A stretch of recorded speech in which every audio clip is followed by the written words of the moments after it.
Hello everyone. Railway ALP भर्ती 2024 का ALP CBT 2 का नया आंसर की दे दिया है। रिवाइज्ड रिजल्ट को लेकर रेलवे ने क्या बोला है ये भी देखेंगे। रिवाइज्ड आंसर की में क्या क्या बदला है, कितना क्वेश्चन इग्नोर किया है, कितना मार्क्स बढ़ेगा और क्या सारे इग्नोर क्वेश्चन का मार्क्स मिलेगा, पूरा जवाब रेलवे ने दे दिया है। तो पूरा आपको अपडेट देने वाले हैं। उससे पहले जब सभी लोग जल्दी से शेयर कर दे इस वीडियो को अपने सभी एएलपी के दोस्तों तक।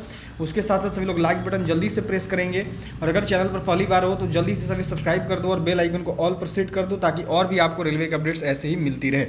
तो देखिए, रेलवे ने नया आंसर की दे दिया है। रेलवे कुछ दिन पहले बोली थी कि हम लोग नया आंसर की देंगे। उस रिस्पॉन्स शीट को उन्होंने वापस ले लिया था QTHML को। अब उसको जो है नया आंसर की इन्होंने दे दिया है। तो आंसर की कैसे चेक करना है ये देखो, यहाँ पर आया हुआ है RRB लोको पायलट प्रत्याशी लॉगिन।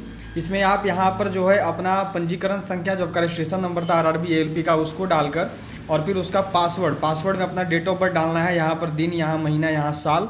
और ये डालने के बाद आपको ये देखो ये कैप्चा डाल देनी है और फिर लॉगिन कर लेना है। अगर पासवर्ड याद ना हो तो यहाँ से फॉरवर्ड पासवर्ड कर सकते हो। बस रजिस्ट्रेशन नंबर और फ़ोन में OTP या ईमेल में OTP आएगा, फिर आप कर सकते हैं। ठीक है, तो ये आपका ऐसे चेक करने का तरीका हो गया। अब जो है देखते हैं कि जो बच्चों ने सवाल उठाए थे, जो ऑब्जेक्शन बच्चों ने किए थे रेलवे के ऊपर कि आप जो इग्नोर क्वेश्चन का मार्क्स है वो कब हमें दोगे और 7 इग्नोर है तो केवल 4 का ही मार्क्स दिए हो, ऐसा क्यों किए हो।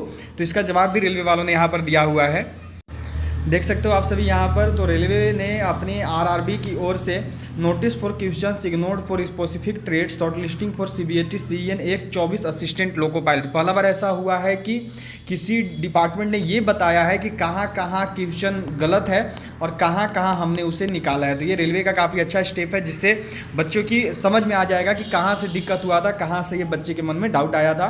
Questions with question ID mentioned in below are ignored for corresponding exam date and shift for trade mentioned in remaining column.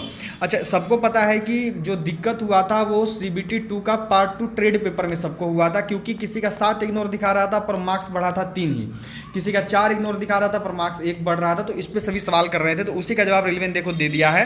अब आपको यहाँ पे अपना एग्जाम डेट मिलाना होगा।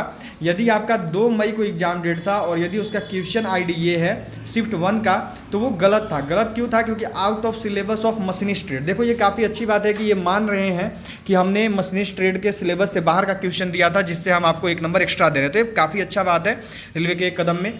अगला भी देख सकते हो 2 मई शिफ्ट 1 का ही यहाँ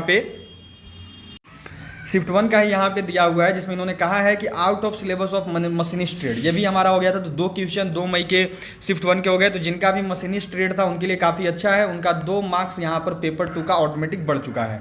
अगला देख सकते हो क्या दिया हुआ है। अगला है क्वेश्चन ID ये है और ये डेट है 6 मई 2025 और इसका शिफ्ट 1। ठीक है, अब इसमें बोला है कि out of syllabus for fitter Turner machinist Turner mechanic motor vehicle mechanic diesel and heat engine trade, इनका एक क्वेश्चन जो है एक्स्ट्रा अलग से आ गया था। फिर देख सकते हो उसी फिर आगे है आपका यहाँ पर क्वेश्चन ID ये है और ये आपका डेट 6 तारीख है और शिफ्ट 2 है।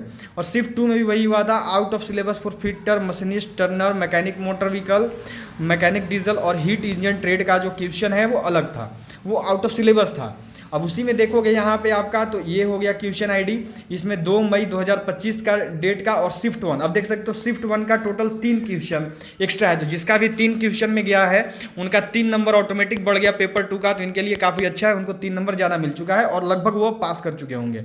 Out of syllabus for fitter trade Turner trade mechanic diesel trade machinist and heat engine trade, इनके लिए 1 मार्क्स बढ़ा है। जिनका जिनका ये ट्रेड है, देखो ट्रेड का भी नाम दे दिए हैं ताकि दिक्कत ना हो, आप लोग अपना ट्रेड मिलान कर सकें।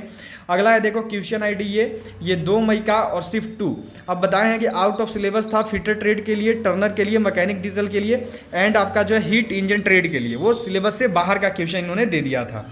अगला है यहाँ पे देखो, अब ये आपका हो गया क्वेश्चन ID ये 2 मई 25 shift 1 out of syllabus for electronic mechanic trade. अब जो इलेक्ट्रॉनिक मैकेनिक वाले थे उनका 1 नंबर यहाँ पे बढ़ा होगा क्योंकि क्वेश्चन ID के साथ आया हुआ है कि ये उनमें गलत था। अगला देख सकते हो क्वेश्चन ID ये है आपका 2 मई 2025 और shift 1 out of syllabus for mechanic radio and TV trade, इनका आउट ऑफ सिलेबस हो गया था। आगे यहाँ पर एक और दिए हुए हैं, ये है क्वेश्चन ID ये 2 मई 2025 शिफ्ट 2 का out of syllabus for Turner trade. इसमें जितना का भी ये ट्रेड है ठीक है। और जितना का ये क्वेश्चन है तो उनके लिए काफ़ी अच्छा है, उनका मार्क्स बढ़ा है। इन्होंने डाउट यहाँ पर क्लियर करने का काम किया, इतना डिटेल में समझाया है, तो अच्छा बात है। रेलवे वालों ने अच्छा स्टेप उठाया है ताकि जो मन में बच्चों के डाउट था वो अब दूर हो गया है और लगभग अब परेशानी नहीं रहनी चाहिए। और इन्होंने ये भी बोल दिया है कि ये लोग सेपरेट रिजल्ट नहीं देंगे, अलग से रिजल्ट ये सब नहीं आना है, वही रिजल्ट है, बस केवल दिखाने में गड़बड़ हो गया था। जैसे किसी का मानो ये जैसे मशीनिस्ट का देख सकते हो, सिर्फ 2 मई का शिफ्ट 1 का 3 क्वेश्चन गलत है, टर्नर का भी 3 है, तो ये 3 इन लोग दिखा दिए गलती से इलेक्ट्रीशियन वालों का, यही गलत हुआ था, बाकी कोई दिक्कत नहीं है। तो यही अपडेट है। सभी लोग जल्दी से एक बार चैनल को सब्सक्राइब कर लेंगे और सभी बेल आइकन को ऑल पर जल्दी से सेट कर लेंगे।